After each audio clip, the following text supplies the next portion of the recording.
하나님이 오늘 새해 첫 수요 예배를 우리에게 허락하셨습니다. 시작입니다. 시작은 힘있게 하나님 말씀 가운데 시작하시기를 주의 이름으로 간절히 축원드립니다. 하나님 오늘 본문을 통해서 우리에게 주는 메시지는 한 가지입니다. 약속은 반드시 응답된다라는 겁니다. 하나님의 약속은 어떠한 위기가 와도 반드시 응답된다는 메시지가 오늘 본문에 나와 있는 메시지입니다. 우리가 요셉을 37장부터 39장 그 이후부터 계속 보면서 몇 가지 교훈을 얻었습니다. 한 가지 우리 요셉을 통해서 바라볼 수 있었던 것은 그의 무조건적인 사랑이 사람을 변화시키고 사람을 또 변화시키는 사랑의 승리를 했던 것을 우리는 기억을 합니다. 또 12아들 가운데 유다가 중보기도하는 장면이 나오지요. 오히려 자기의 생명을 내거는 그 중보기도를 통해서 하나님의 사랑을 나눴던, 그리고 생명을 걸고 대가를 치겠다는 그 결단으로 기도의 능력이 나타났던 그 부분을 우리가 함께 나눴습니다. 우리가 사랑하면서도 사람들을 변화시키지 못하는 이유는 단 한 가지입니다. 뭐냐 하면 조건적인 사랑이기 때문에 그래요. 그 사랑, 상대적이고 이런 사랑은 나 스스로도 변화될 수 없습니다. 우리 자녀들을 우리가 사랑할 때 조건 걸고 사랑하지는 않지요. 그 자녀들을 무조건적인 사랑을 할 때 그 자녀들은 그 사랑을 먹고 자라는 것과 마찬가지입니다. 우리가 작년에 마지막으로 나눴던 말씀 가운데에는 하나님의 경륜에 대해서 말씀을 나눴습니다. 고난, 거기에는 하나님의 섭리가 있다는 것, 그것을 모르면 괴롭다라는 거예요. 고난이 와요. 사건들이 생깁니다. 그 모든 것 가운데 하나님의 분명한 그 경륜이 있고 섭리가 있다라는 것, 그 의미가 있다는 것을 알고 그 모든 것을 대하면 그 안에서 의미를 발견할 수 있습니다. 실패에도 의미가 있고요, 고통에도 의미가 있습니다. 요셉을 보세요. 억울하게 애굽 종으로 팔려갔지요. 억울하게 감옥에 갇혔습니다. 억울하게 소망 없이 많은 세월을 살았다 할지라도 나중에 보니까, 거꾸로 보니까 그 모든 것 가운데 하나님의 손길이 있었고 인도하심이 있었다라는 것을 알게 되는 거지요. 눈에 보이지 않고 귀에 들리지 않고 손에 잡히지 않아도 하나님이 주신 꿈을 붙잡고 한 걸음 한 걸음 걸어 나가는 것, 그것이 믿음입니다. 믿음은 환경에 의해서 흔들리지 않는 거예요. 믿음은 말씀에 근거를 둡니다. 환경에 근거를 두고 사건에 근거를 두면 우리 믿음은 너무도 쉽게 깨어지고 부서집니다. 우리의 믿음을 약속에 두고 있다면 환경이 어떤 환경이 와도 흔들리지 않는 믿음, 오히려 그 주변의 환경을 통해서 우리의 믿음이 더 곤고하게 세워지는 것을 경험하게 되지요. 우리는 하나님의 비밀을 깨닫게 되고 하나님의 능력을 경험하게 되고 하나님의 변함없는 신실한 사랑을 몸으로 체험하는 것, 그것이 믿음의 길을 걸어가는 모든 사람들이 경험해야 될 모습입니다. 어떠한 사건이 와도 그 사건에 스며들어 있는 하나님의 비밀을 깨닫는 거지요. 또 어떠한 환경이 와도 하나님의 능력을 그 환경 가운데 경험하는 겁니다. 사랑은 머리가 아니라 우리의 삶을 통해서 이해하는 거지요. 경험으로 이해하게 되는 거지요. 믿음이라는 건요, 내 삶의 경험을 통해서 하나님의 비밀이 하나하나 확인되는 과정입니다. 근데 우리의 믿음은요, 그렇게 우리의 삶을 통해서 우리의 삶에 있는 경험들을 통해서 하나님의 비밀을 하나하나 발견해 가는 거예요. 우리가 지금 있는 사건을 통해서 비밀을 안다면 그보다 더 좋은 게 어디 있겠습니까? 그런데 항상 지나고 나면 깨달아져요. 그렇다 할지라도 하나님 비밀을 깨닫는 그 순간에 나의 모든 아픔은 사라집니다. 그리고 나에게 눌려 있었던 모든 것들은 다시 자유함을 얻는 귀한 은혜가 있는 거지요. 그래서 우리가 어떠한 사건이 와도 먼저 초점을 이것을 통해서 하나님이 계획하신 섭리가 무엇인지에 우리의 중심을 두고 바라보게 되면 분명한 하나님의 인도하심이 있고 깨달음이 있을 줄 믿습니다. 일기예보는 참 잘 맞아요, 그죠? 어제 깨고 오늘 깨는 오늘은 참 잘 맞았습니다. 근데 일기예보를 보면 슈퍼컴퓨터로 보는데도 안 맞아요. 온다고 했는데 안 오고, 안 온다고 했는데 오고. 그래서 우리 윤솔이는 항상 우산을 꽂고 다닙니다. 비가 오든 안 오든 항상 꽂고 다녀요. 일기예보를 봐도 정답이 없기 때문에 세상이 다 그런 것 같아요. 세상에서 하는 약속도 다 그런 것 같습니다. 오죽 못 지키니까 뭘 적어요? 도장 꽉 사인. 그래도 안 지키는 게 너무도 다반사지요. 인간사가 그렇습니다. 하지만 하나님 말씀은 반드시 이루어집니다. 확실히 이루어집니다. 이것만큼은 변개할 수 없습니다. 천지가 뒤집혀도 죽어도 이루어지는 것이 하나님의 약속이고 말씀입니다. 하나님 말씀에는 실패가 없습니다. 하나님의 약속에는 실수가 절대로 없습니다. 민수기 23장 19절을 꼭 기억하십시오. 민수기 23장 19절입니다. 하나님은 사람이 아니시니 거짓말을 하지 않으시고 인생이 아니시니 후회가 없으시도다. 어찌 그 말씀하신 바를 행하지 않으시며 하신 말씀을 실행하지 않으시랴. 이거 확 붙잡으시면 됩니다. 그리고 약속 붙잡으시면 하나님은 꼼짝없이 그 약속대로 응답하시고 그 약속대로 움직이시는 분, 하나님이 말씀하신 것은 반드시 이루어집니다. 믿으시길 바랍니다. 사람은 변개하고 사람은 약속을 뒤집어 엎을지 모르지만 하나님은 한 번 약속하신 것은 절대로 뒤집지 않으시고 이루어 가시는 하나님, 반드시 이루시는 분이기 때문에 그렇습니다.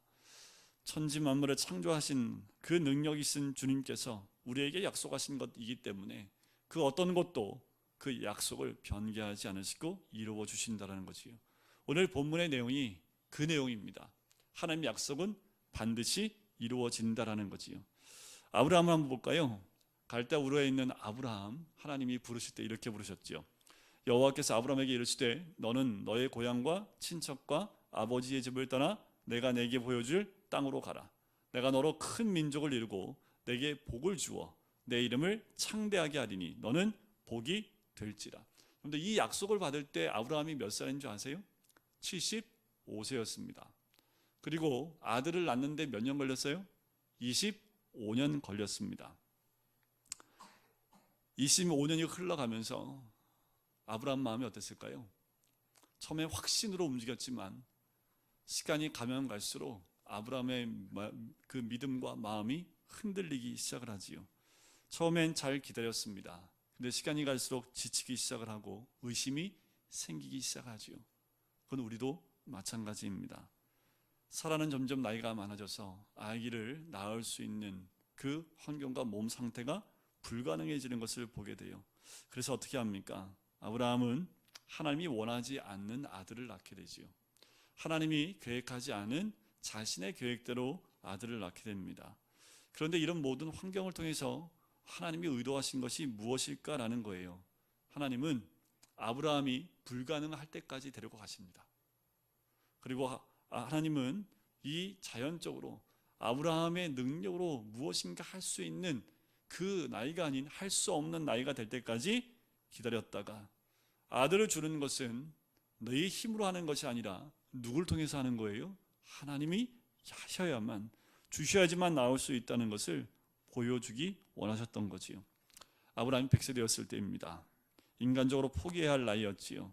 하지만 하나님은 그 약속을 늘 신실하게 지키는 분이기 때문에 이삭이 태어나게 되지요. 그런데 이삭은 몇 살에 결혼한 줄 아세요? 40살에 결혼했습니다. 몇 살에 쌍둥이 난지 아세요? 60살에요. 성경에 26장을 보시면 20년 되도록 아기를 못 낳습니다. 그래서 이삭이 기도했다라는 내용이 나와요. 이삭도 60대에 대해서야 20년이 지나서야 20년을 기다리고 나서야 자녀를 얻게 됩니다. 여기서 우리가 얻을 수 있는 메시지가 있습니다. 기다리면 응답하신다라는 거예요. 그런데 우리는 기다리지 못해요. 왜요? 내 때가 있기 때문에. 하지만 하나님은 하나님 방법과 때가 있기 때문에 믿고 끝까지 기다리면 하나님이 이루신다라는 거지요. 포기하지 마십시오. 혹시 기도하다 내려놓은 거 있으세요? 다시 드셔야 됩니다. 다시 꺼내 들으셔야 됩니다. 묻혀놨던 이제 포기했던 것 있다면 다시 꺼내 들으셔서 기도하셔야 된다는 거예요. 모든 것이 다 끝난 것 같아 보일 때도 보이지 않는 곳에서 하나님의 역사는 계속 진행되고 있다는 거예요. 여러분들 보세요.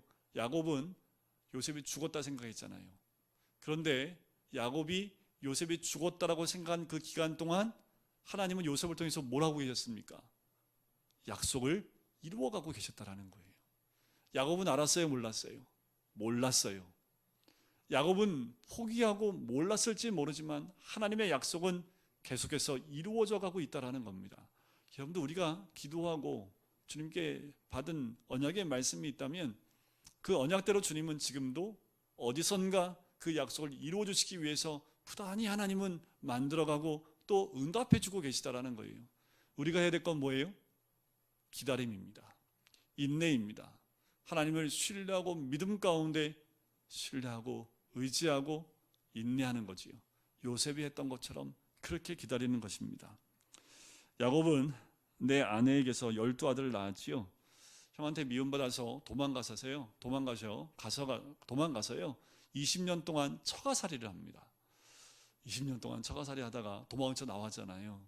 도망쳐 나와서 어떻게 살았습니까? 하여튼 20년 동안 힘든 삶을 살았습니다. 그런데 그 야곱이 나중에 어떤 사람이 됐습니까? 12족속의 믿음의 조상이 됐잖아요.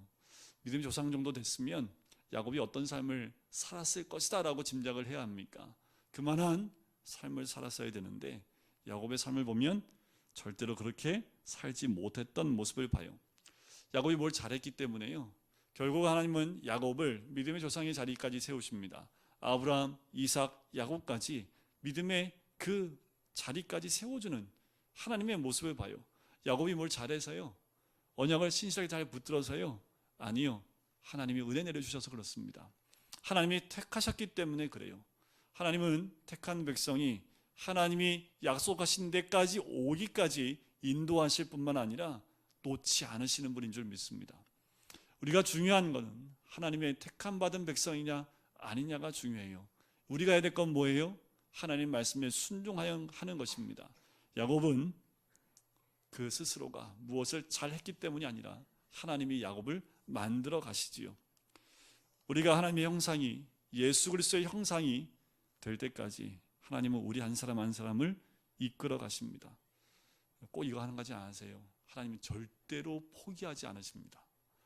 여러분들이 포기하고 놨다, 힘들어 하고 그 자리에 주저앉았다 할지라도 하나님은 절대로 포기하지 않으십니다. 우리 믿음에 있는 사람들 가운데 주로 하는 게 있는데 뭐냐면 체념을 좀 해요. 이런 얘기를 하지요. 전에 교회에 있을 때 이것 때문에 참 많이 힘들었어요. 뭐 하자고 하면 전에 해봤는데요. 이거 해보죠. 전에 해봤는데요. 이 말을 하니까 할 수 있는 게 아무것도 없었는데 이런 거죠. 우리들 입에 이런 말들이 있으면 안 됩니다.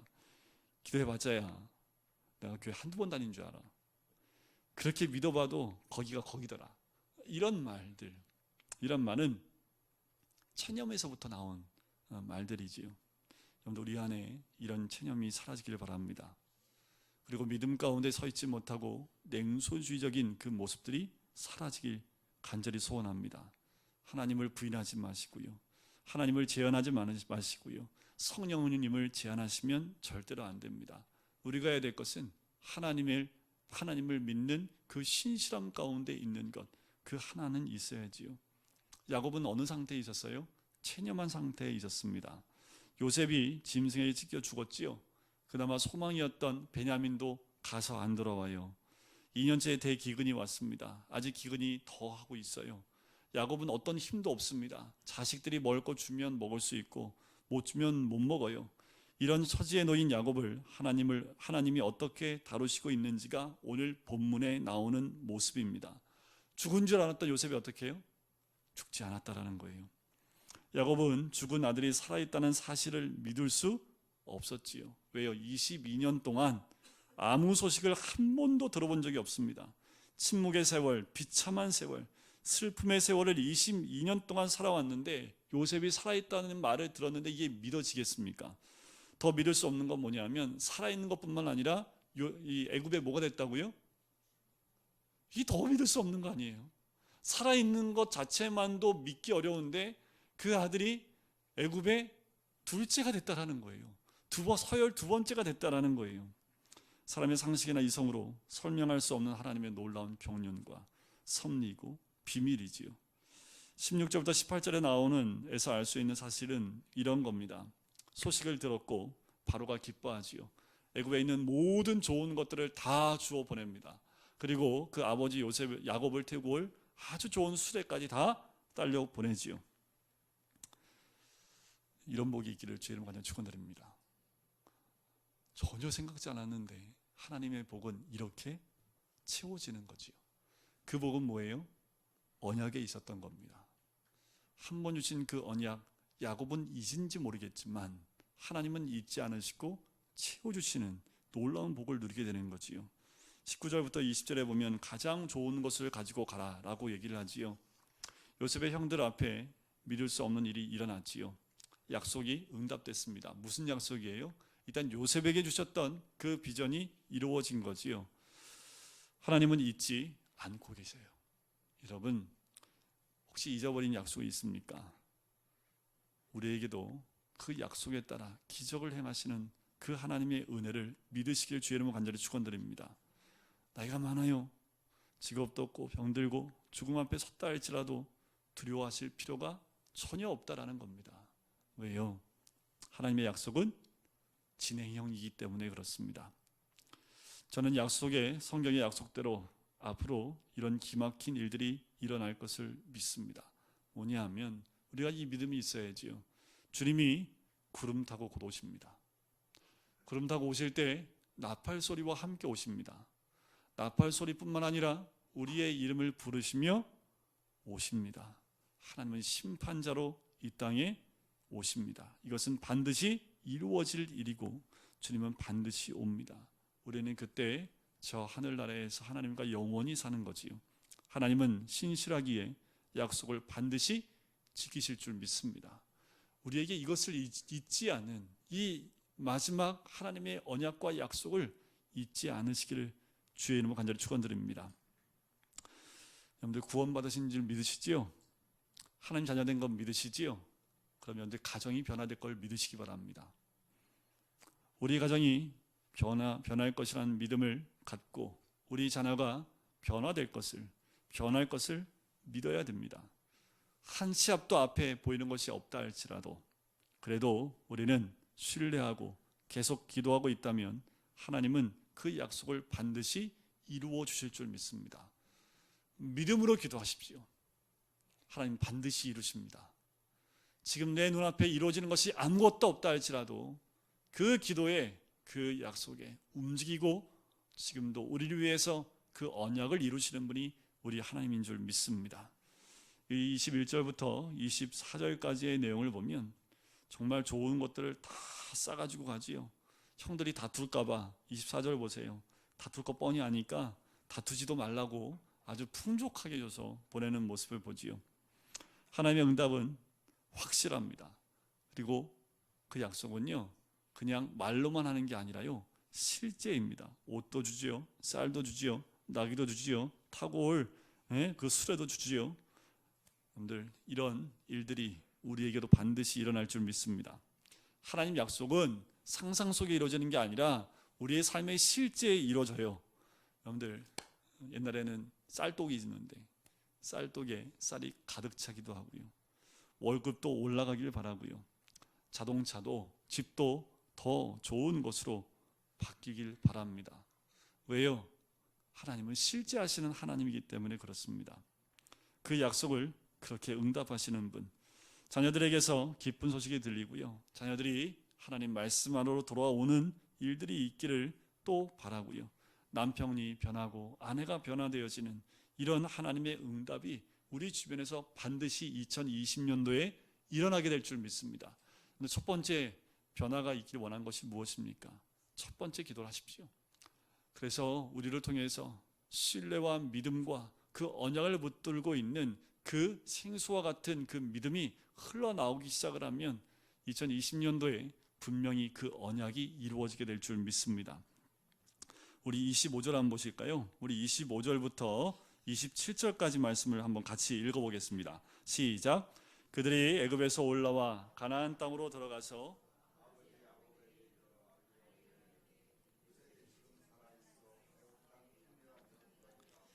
야곱이 그들의 말을 믿지 못하여 어리둥절하더니 그들이 또 요셉이 자기들에게 부탁한 모든 말로 그에게 말하매 그들의 아버지 야곱은 요셉이 자기를 태우려고 보낸 수레를 보고서야 기운이 소생한지라. 야곱은 이렇게 생각했던 것 같아요. 이놈들 또 사기치는구나. 오죽 자녀들이 거짓말을 많이 했으면 믿질 않아요. 하기야 이런 얘기 들으면 믿을 수 있는 사람이 어디 있겠습니까? 근데 이 요셉에 대해서 처음부터 거짓말했던 것들 전혀 이 야곱은 몰랐지요. 야곱은 말도 안 되는 사기친다고 생각한 거예요. 22년 동안 한 번 소식도 없던 아들인데 이 아들들의 말을 믿을 수가 없지요. 그런데 이런 믿을 수 없는 사건이 우리에게도 생길 것입니다. 상상하지 못한 일들이 우리의 인생에 전개될 줄 믿습니다. 오늘 그런 기대를 가지고 직장을 가든 집으로 가든 여러분들 가는 곳마다 우리가 상상하지 못하고 우리가 정말 기대하지 못했던 일들이 우리의 삶 가운데 반드시 나타나게 될 줄 믿습니다. 중요한 것은 기대하고 기다리고 신뢰하는 가운데 있으면 돼요. 나의 기쁨과 기대는 아무도 막을 수 없는 그 기쁨으로 2020년도에 우리 각각의 가정에 차고 넘치는 은혜가 있을 줄 믿습니다. 야곱은 수레를 보고야 이제 알았습니다. 뭘 알았을까요? 요셉이 살아있구나. 아니요. 그거보다 하나님은 신실하심을 이 야곱은 알았던 거지요. 야곱이 잘나고 믿음이 있어서 하나님의 복을 주신 것이 아니라 하나님이 이미 복 주시겠다 약속을 해주셨기 때문에, 그러니까 하나님이 복 주겠다고 이미 말씀을 해주셨잖아요. 이미 28장에서. 그러니까 어떻게 해요? 줘야 돼요? 안 줘야 돼요? 야곱의 상태에 따라 안 줘요? 아니요. 그럴 수 없다라는 거예요. 하나님이 약속을 하셨기 때문에 하나님은 그 약속을 따라 줄 수밖에 없는 거지요. 오랜 시간이 걸려도 그 기다림 가운데 하나님은 분명히 그 복을 주시는 분인 줄 믿습니다. 아브라함에게 믿음이 있어서 믿음의 조상이 된 것이 아니지요. 하나님이 그를 믿음의 조상으로 세워주셨기 때문에 믿음의 사람이 된 줄 믿습니다. 올해 2020년도 생수의 강이 흘러나오는 가정, 하나님이 흘러나오게 하면 흘러나오는 거예요. 내가 흘러보낸다고 나오는 게 아니라 하나님이 흘러보낸다고 하시면 흘러가는 겁니다. 내가 무엇을 잘했기 때문에요? 내가 잘 믿었기 때문에요? 내가 그 믿음의 단계가 높기 때문에요? 아니요. 하나님이 올 한 해 생수의 강은 흘러나오게 하겠다라고 약속하시면 하나님은 흐르게 하시는 분인 줄 믿습니다. 하나님 우리를 당신의 자녀로 삼으셨지요. 우리는 다 하나님의 자녀입니다. 올 한 해 한 가지 꼭 기억하셔야 될 것은 믿음의 사람으로 살아가는 겁니다. 하나님의 자녀의 모습으로 살아가는 거지요. 하나님의 자녀는 하나님의 꿈을 꿉니다. 이 놀라운 믿음이 우리에게 있기를 바랍니다. 하나님은 야곱에게 신실하셨습니다. 응답하시고 보상하셨지요. 또 기쁨까지 주셨습니다. 그래서 28절에 보면 이렇게 나옵니다. 이스라엘이 이르되 조카도다. 내 아들 요셉이 지금까지 살아있으니 내가 죽기 전에 가서 그를 보리라 하니라. 참 재밌는 건 뭐냐면 앞에서는 야곱이라고 했는데 28절에 와선 이스라엘이라고 이름이 바뀌어서 나와요. 왜 그럴까? 특별한 이유가 없을 수 있을지 모르지만 이런 의미가 있는 것 아닐까요? 이제까지는 야곱이 어떠한 모습으로 있었을까요? 아무 비전도 없고 꿈도 없고 상실감과 패배의식과 가장 사랑하는 아들 둘째까지 베냐민까지 떠나보내야 됐던 그 야곱의 마음에는 더 이상 소망이 없었던 모습이었는데 28절에 와서는 비전이 다시 생깁니다. 무슨 비전일까요? 내가 죽기 전에 가서 그를 보리라. 야곱에게 이 비전이 생긴 거지요. 죽기 전에 요셉을 보겠다는 희망이 생긴 겁니다. 죽기 전에 내 아들 봐야지 라는 그 믿음이 생긴 거지요. 믿음과 소망을 이가 회복한 겁니다. 여러분들, 우리에게도 이런 비전이 있기를 간절히 소원합니다. 우리 가정이 하나님 주시는 복의 이슬을 먹는 모습, 모든 가정이 하나님의 비전을 보며 살아가는 모습에 대한 그 환상을 우리 모두가 그려나가길 간절히 소원합니다. 올해도 여러분들 그림을 그리셔야 됩니다. 어떠한 가정이 될지를 밑그림을 그리셔서 그 밑그림 위에 아름다운 채색을 하셔야 됩니다. 그 환상을 보실 수 있는 눈이 열렸으면 좋겠습니다. 남편에 대한 비전을 그리셔야 됩니다. 아내에 대한 비전을 그리셔야 되고요. 자녀에 대한 좋은 비전을 그리셔야 됩니다. 가정이 변하고 복을 받을 것이라는 믿음을 포기하지 마시길 바랍니다. 이때까지 봤는데 잘 안 돼. 이런 말 하지 마시고, 이제까지는 안 됐지만 2020년대엔 반드시 하나님이 이루어 주실 것이다. 저 망나니 지긋 하지만 하나님이 저를 붙잡아서 믿음의 사람은 반드시 세울 것이다 라는 믿음의 소망을 가지고 2020년도를 시작하면 분명히 하나님이 그 기도와 또 그 약속을 따라 하나님이 변화시키실 줄 믿습니다. 우리 안에 성령님이 임하셔서 믿음이 불처럼 일어나기를 간절히 소원합니다. 믿음이 있어야 됩니다. 그 신뢰가 있어야 된다는 거지요. 그래서 기도하셔야 돼요. 믿음을 달라는 기도를 하셔야 됩니다. 하나님은 반드시 약속을 이루시는, 그리고 그 약속을 신실하게 지켜나가시는 하나님, 하나님은 절대로 포기하지 않으시는 하나님. 우리는 20년 세월이 흐르면서 소망을 잊었을지라도 하나님은 잊지 않고 우리의 기도를 응답해 주신다라는 것. 30년 동안 40년 동안 기도해도 그 기도에 응답되지 않아 모든 것을 포기했다 할지라도 하나님은 포기하지 않고 계시다라는 겁니다. 우리 모두에게 이런 믿음이 있기를 간절히 소원합니다.